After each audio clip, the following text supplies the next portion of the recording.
excited to be here. I kind of want to tell you a little bit more of the, I don't want to say basics, because we don't really know anything about my syndrome. I was born with this very, very rare syndrome that only 2 other people in the world, including myself, that we know of, have. Basically, what this syndrome causes is that I cannot gain weight. Yes, it does sound as good as it is. I could eat absolutely whatever I want, whenever I want, and I won't really gain any weight. I'm going to be 25 in March, and I've never weighed over about 64 pounds my entire life. When I was in college, I hid, well, I didn't hide, everyone knew it was there, but it was a giant tub of Twinkies, donuts, chips, Skittles, and my roommate would say, I could hear you at 12:30 reaching under your bed to get food. But I'm like, you know what? It's all right, I can do these things. Because there are benefits to this syndrome. There are benefits to not being able to gain weight. There are benefits to being visually impaired. There are benefits to being kind of really small. A lot of people think, Lizzie, how in the world are you saying there's benefits when you can only see out of one eye? Let me tell you what the benefits are, because they're great. I wear contacts. Half off contacts. When I wear my reading glasses, half off prescription.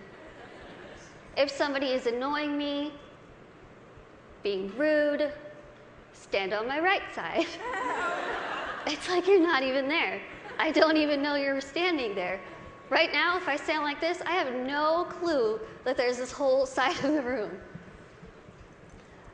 Also, being small, I am very willing to volunteer myself to go to Weight Watchers, go to some gym and say, hi, I'm Lizzie.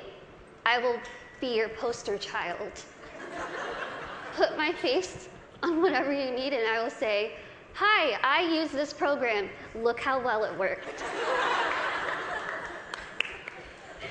Even though there are really amazing things that have come from this syndrome, there are also things that have been very, very difficult, as you can imagine. Growing up, I was raised 150% normally.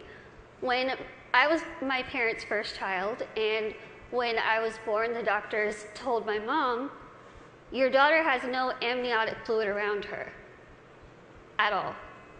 So when I was born, it was a miracle that I came out screaming.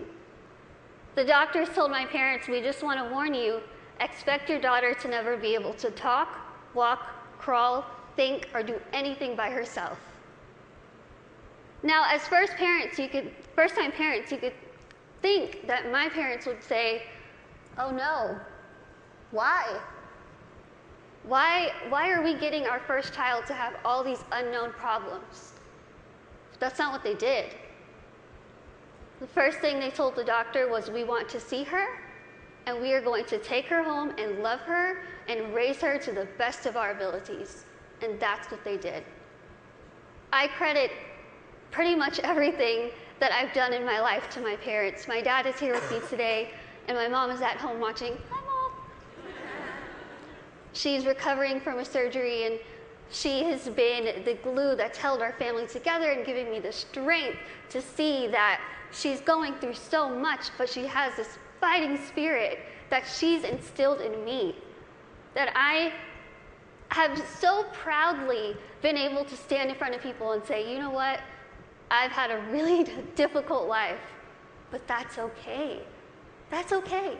Things have been scary, things have been tough. One of the biggest things that I had to deal with growing up was something that I'm pretty sure every single one of us in this room has dealt with before. Can you guess what that is? Starts with a B. Can you guys guess it? Boys. Boys? Bullying. I know what y'all are thinking. I should have come, why couldn't I sit here with them? I had to deal with bullying a lot, but as I said, I was raised very normally. So when I started kindergarten, I had absolutely no idea that I looked different. No clue. I couldn't see that I looked different from other kids. I think of it kind of as a big slap of reality for a 5-year-old because I went into school first day decked out in Pocahontas gear. I was ready. I went in with my backpack that looked like a turtle shell because it was bigger than me, and I walked up to a little girl, I smiled at her, she looked up at me like I was a monster, like I was the scariest thing she'd ever seen in her life. My first reaction was, she is really rude. I am a fun kid and she's the one missing out, so I'll just go over here and play with blocks or boys. I thought the day was going to get better, and unfortunately it didn't. The day kind of got worse and worse, and a lot of people just wanted to have absolutely nothing to do with me, and I couldn't understand why. Why? What did I do?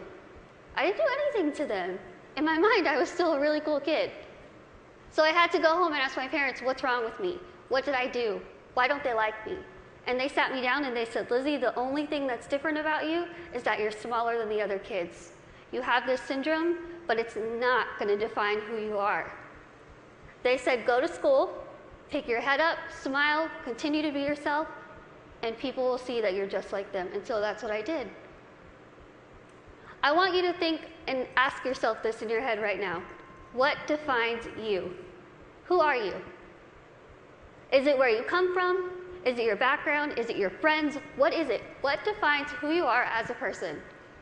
It's taken me a very long time to figure out what defines me. For so long, I thought what defined me was my outer appearance. I thought that my little tiny legs and my little arms and my little face was ugly. I thought it was disgusting. I hated when I would wake up in the morning and I was going to middle school and looking in the mirror, getting ready and thinking, can I just scrub this syndrome off?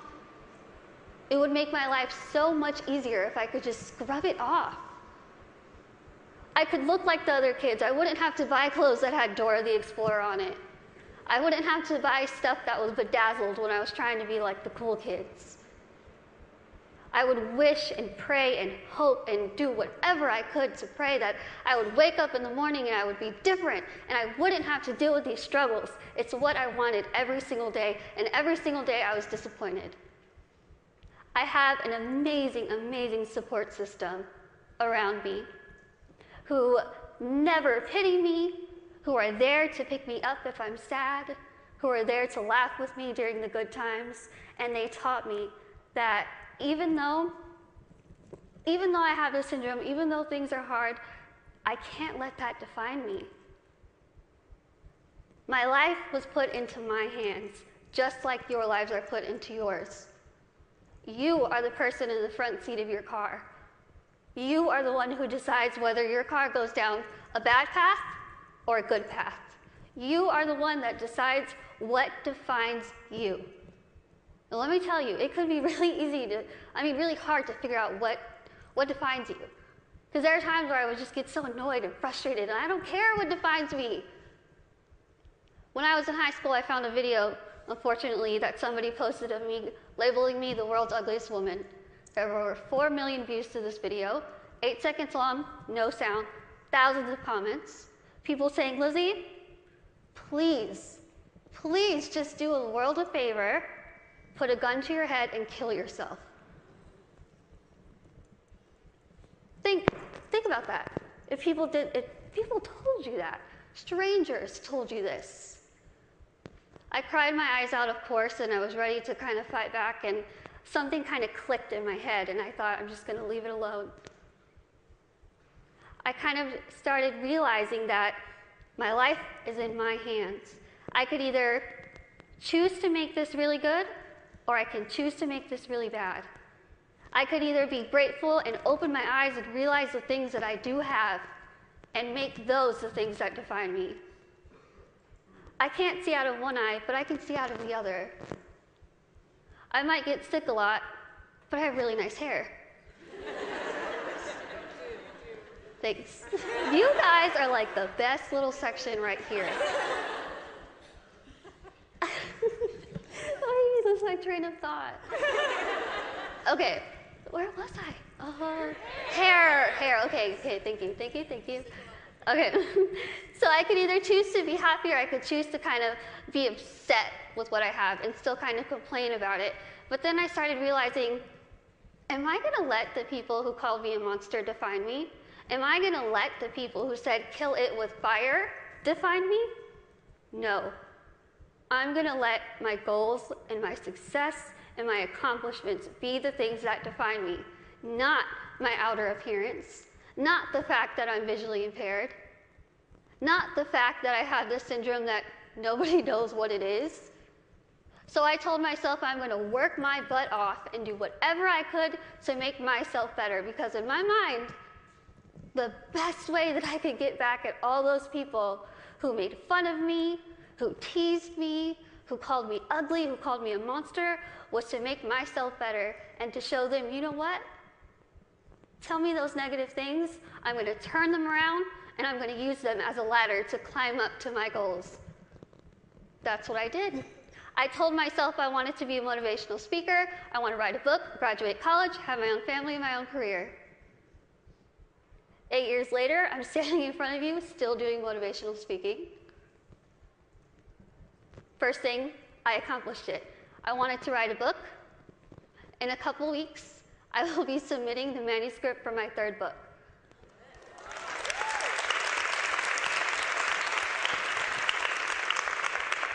I wanted to graduate college, and I just finished college. I'm getting a degree. I'm getting a degree in communication studies from Texas State University in San Marcos, and I have a minor in English. I really tried to use real life experience while I was getting my degree, and my professors were not having it. But I wanted to have, lastly, my own family and my own career, and the family part is kind of down the line. My career part, I feel like I'm really doing well with it, considering the fact that when I decided I wanted to be a motivational speaker, I went home, I sat in front of my laptop, went to Google, typed in how to be a motivational speaker. I'm not even joking. I worked my butt off. I used the people who were telling me that I couldn't do this to motivate me. I used their negativity to light my fire to keep going. Use that. Use that. Use that negativity that you have in your life to make yourself better, because I guarantee you, you will win. Now, I want to end with asking you again. I want you to leave here and ask yourself what defines you. But remember, brave starts here. Thank you.